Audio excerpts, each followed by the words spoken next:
Hello students, welcome to my channel knowledge chronicles. आज जो topic हम डिस्कस करने वाले हैं वो है एंटरप्रेन्योरशिप टाइप्स और क्लासिफिकेशंस।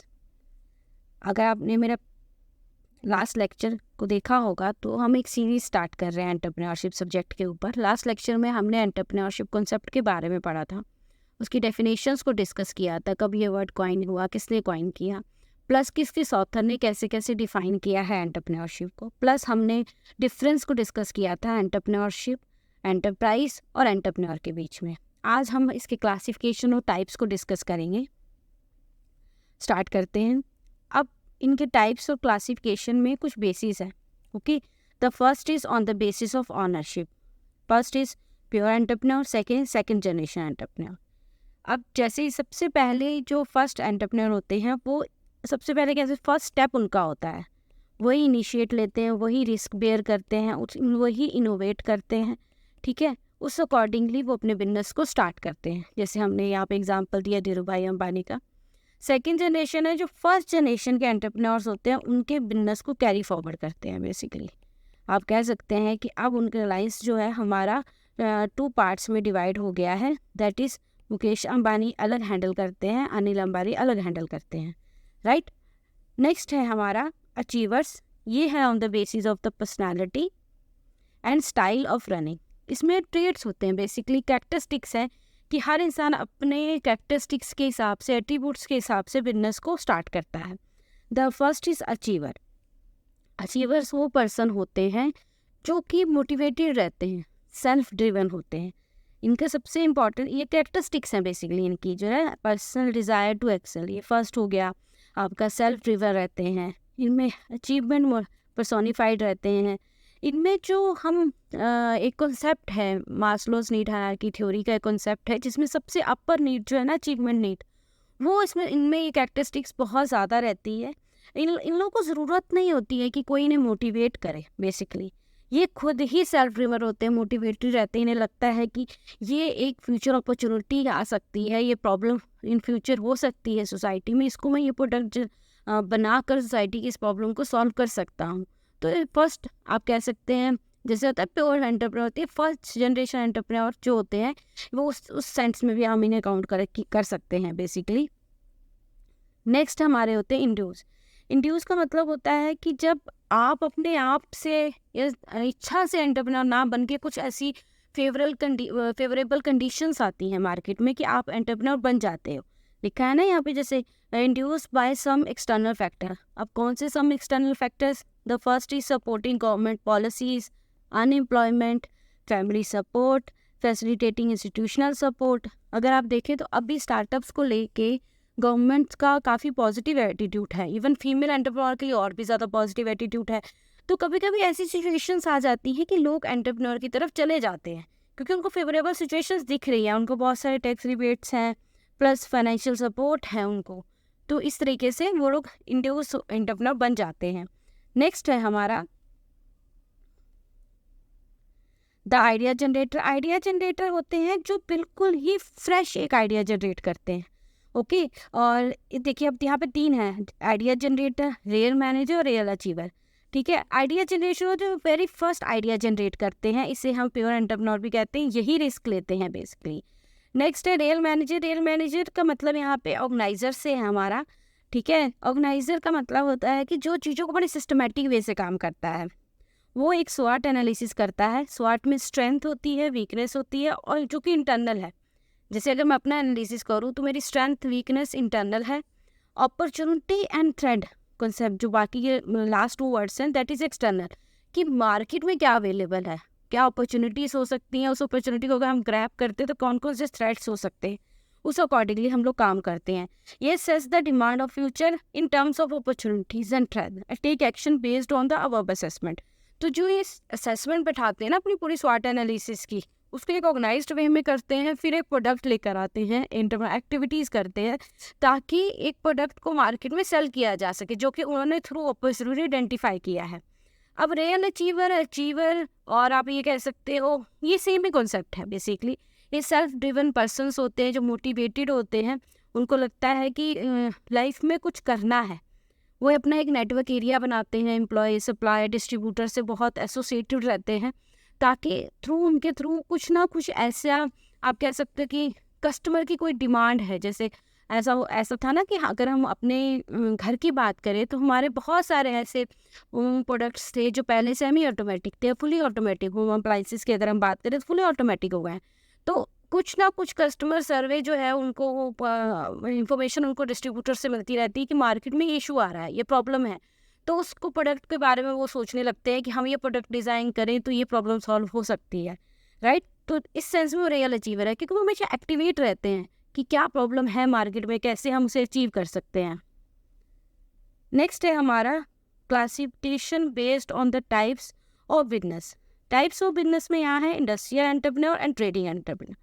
इंडस्ट्रियल एंटरप्रेन्योर का मतलब है जिनका जो मैन्युफैक्चरिंग ऑफ प्रोडक्ट से रिलेट करेंगे।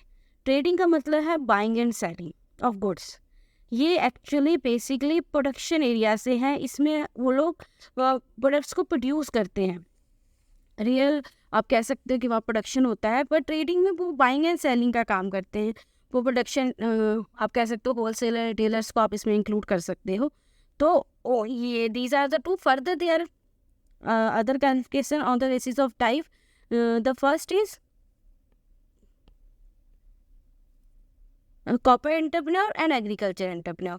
कॉर्पोरेट एंटरप्रेन्योर होता है जो किसी ना किसी एक्ट के थ्रू रजिस्टर्ड होते हैं, जैसे हमारा कंपनी एक्ट है उसमें कंपनीज रजिस्टर होती हैं, ठीक है। प्लस एग्रीकल्चर एंटरप्रेन्योर होता है जो टोटली एग्रीकल्चर एक्टिविटी से रिलेट करता है, ठीक है। जैसे यहाँ पे मैंने कॉर्पोरेट वाले में मेंशन किया which is registered under some status और एक्ट, तो इसको हम कॉर्पोरेट आइडेंटिटी में काउंट करते हैं। एग्रीकल्चर जिसे business related to agriculture activities.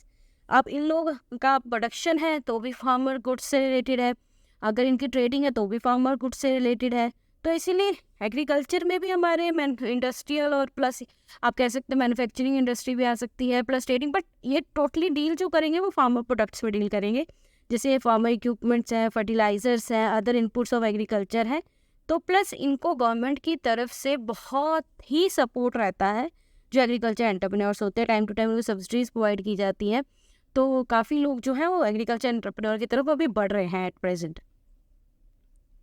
Next है हमारा classification based on the stages of development.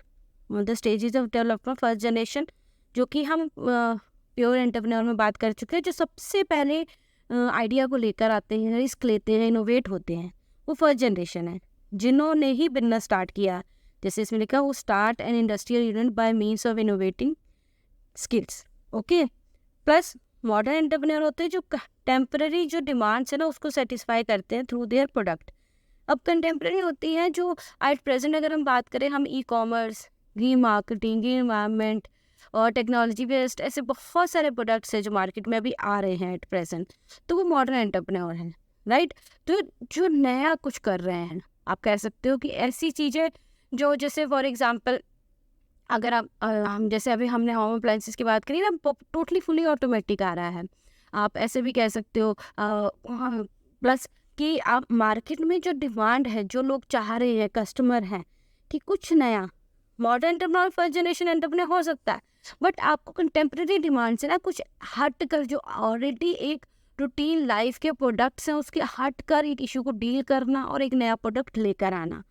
Next है हमारा classical entrepreneur. Classical entrepreneur basically stereotypes होते हैं, ये ट्रेडिशनल होते हैं और ये ज़्यादा रिस्क को नहीं लेना चाहते। बेसिकली यहाँ कॉन्सेप्ट समझने गए कि ज़्यादा रिस्क नहीं लेना चाहते हैं, ठीक है, और जो ऑलरेडी मार्केट में है उसी से ही अपना एक सर्वाइवल क्रिएट कर लेते हैं, एक मेंटेनेंस स्टेज क्रिएट कर लेते हैं कि उसी में ये रहना चाहते हैं। हम ट्रेडिशनल एंटरप्रेन्योर भी कहते हैं बेसिकली। नेक्स्ट कुछ अदर एंटरप्रेन्योर है, जैसे इनोवेटिव है। इनोवेटिव एंटरप्रेन्योर को हम प्योर एंटरप्रेन्योर भी कह सकते हैं, फर्स्ट जनरेशन भी कह सकते हैं, मॉडर्न भी कह सकते हैं। इसकी हम काफ़ी सारी कैरेक्टरिस्टिक्स ऑलरेडी पढ़ चुके हैं बेसिकली। अब इसमें सेम है, इसमें भी कि ये सेल्फ ड्रिवन रहेंगे, ठीक है, प्लस इनमें अचीवमेंट नीड जो है वो काफ़ी हाई रहेगी और ये एक्सपेरिमेंट करते रहते हैं कि कैसे ये चीज़ों को कह सकते हैं कि प्रेजेंट टाइम से डील करके चीज़ों को एक नया प्रोडक्ट लेकर आ सकते हैं मार्केट में, ठीक है। तो ये इनोवेटिव रहते हैं। नेक्स्ट होता है हमारा इमिटेटिव एंटरप्रेन्योर ये बेसिकली बहुत ज़्यादा ही रिस्क अवर्सिव रहते हैं, ये रिस्क नहीं लेना चाहते। ये इनको लगता है कि पहले जो भी नया प्रोडक्ट, जैसे इनोवेटिव एंटरप्रेन्योर जो लेकर आ रहा है ना, उसको पहले ही देखते हैं कि सक्सेसफुल हो रहा है या नहीं हो रहा है। जैसे सक्सेसफुल होने लगता है कुछ, फिर अपना इन करके अपना एक नया प्रोडक्ट बनाने की कोशिश करते हैं। अगर नया प्रोडक्ट मार्केट में एक्सेप्ट हो गया तो फिर ये उस नए आइडिया में कुछ अपना इनपुट देकर, या फिर कह सकते हैं टोटली ही उसकी एक कॉपी रेडी करना, तो ये वो एंटरप्रेन्योर होते हैं। फिर भी ना एंटरप्रेन्योर्स होते हैं जो कि आप ये कह सकते हैं दे आर नॉट मतलब readily interested introducing any change. Actually same इसको ऐसे समझते हैं कि पहले ज़माने में क्या होता था ना कि चेंज जो होता था वो इजीली एक्सेप्टेबल नहीं होता था। अगर हम अभी की बात करें आपकी, कि टेक्नोलॉजी बहुत ज़्यादा ही एडवांसमेंट हो गई है, अगर एज एन ऑर्गेनाइजेशन आप उसको इंट्रोड्यूस नहीं करते अपने ऑर्गेनाइजेशन में तो आप पीछे रह जाएंगे। तो ये इस तरीके के रहते हैं। They do so if it is because unless the change the change would be out of the market. अब उनको जब लगता है ना कि अगर हम इस टेक्नोलॉजी को या जो भी मार्केट में अभी चेंज है उसको हम ऐप नहीं करेंगे, हम मार्केट से बाहर हो जाएंगे, तब इस चेंज को ये एक्सेप्ट करते हैं, राइट। तो ये बेसिकली बहुत ही रिस्क को कहते हैं कम करना चाहते हैं, वो बहुत ही कहते हैं लेस रिस्क जो होता है उसको लेना चाहते हैं ये। और ये तभी लेते हैं they would be out of the market. यहाँ ये बहुत इंपॉर्टेंट, जब उनको लगता है कि अब हम मार्केट से बाहर निकाल दिए जाएंगे, हमारी ऑर्गेनाइजेशन बंद हो जाएगी, उस पर ताला लग जाएगा, तो वो चेंज को एक्सेप्ट करेंगे। चीज़ को हम मोस्ट प्रोबेबली ऑर्गेनाइजेशन में टेक्नोलॉजी सेंस में भी ले सकते हैं, या आपसे ऑर्गेनाइजेशन स्ट्रक्चर जो होता है आपका बहुत आउटडेटेड है, ट्रेडिशनल है, आपको न्यू ऑर्गेनाइजेशन स्ट्रक्चर इंट्रोड्यूस करना चाहिए, राइट। तो उस तरीके से इन एंटरप्रेन्योर्स को कंसिडर मतलब समझा जाता है। नेक्स्ट है हमारे drone entrepreneur, women entrepreneur. Same दोनों में, फेबियन और ड्रोन में डिफरेंस बेसिकली ये है कि ये भी वही है, they are not open to creativity और change. But the first one जो है फेबियन एंटरप्रेन्योर जो हमारे हैं, उसमें सबसे आप ये कह सकते हो कि जब उनको लगता है ना कि हमारी ऑर्गेनाइजेशन बंद होने वाली है, तो वो एक्सेप्ट करने लगते हैं चीज़ों को, अपने आप में बदलाव करने लगते हैं ताकि वो मार्केट में रहे। बट ये जो ड्रोन एंटरप्रेन्योर्स हैं ये नहीं करते, ये एकदम ट्रेडिशनल होते हैं, ऑर्थोडॉक्स टाइप होते हैं। They prefer facing losses to introduce change in their present process, equipment, policies. तो वो नहीं एक्सेप्ट करेंगे चेंज को, वो ऑर्गेनाइजेशन को बंद होना एक तरीके से एक्सेप्ट कर लेते हैं, बट अपने आप को बदलना नहीं चाहते। They are simply kicked out of the business for not being able to adapt themself to the changing dynamic business. मैंने कहा ना, इसमें और हमारे लास्ट जो एंटरप्रेन्योर्स में डिफरेंस बस यही है कि दोनों ही चेंज नहीं चाहते हैं, बट जो चेंज एक्सेप्ट कर लेता है वो मार्केट में रह जाता है, जो चेंज नहीं एक्सेप्ट करता वो मार्केट में नहीं रहता।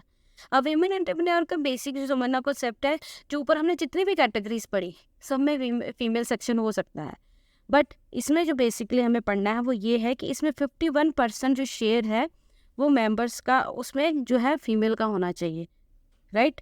तो उनको हम लोग फीमेल जो है विमेन एंटरप्रेन्योर में कंसीडर करते हैं। क्लियर। तो ये थे हमारे कुछ टाइप्स, प्लस एक लास्ट टाइप जो हमारा है दैट इज कोपनेयर्स होते हैं, जिसमें हस्बैंड वाइफ दोनों होते हैं, run the business, they are called copreneurs. ठीक है, इसमें हस्बैंड भी रहता है प्लस वाइफ भी रहती है, तो वो बिजनेस को हैंडल करते हैं। तो ये कुछ टाइप्स है हमारे एंटरप्रेन्योरशिप के। आज हमने जो है टोटली टाइप्स को डिस्कस किया ऑन द डिफरेंट बेसिस। तो ये नेक्स्ट हम जो डिस्कस करने वाले हैं वो थर्ड लेक्चर होगा अबाउट एंटरप्रेन्योर। उसमें हम मिथ्स डिस्कस करेंगे, माइंडसेट डिस्कस करेंगे, कुछ पर्सनालिटी ट्रेट एंटरप्रेन्योर के डिस्कस करेंगे। So thank you so much for the patient listening. Stay tuned for the next video. Thank you so much.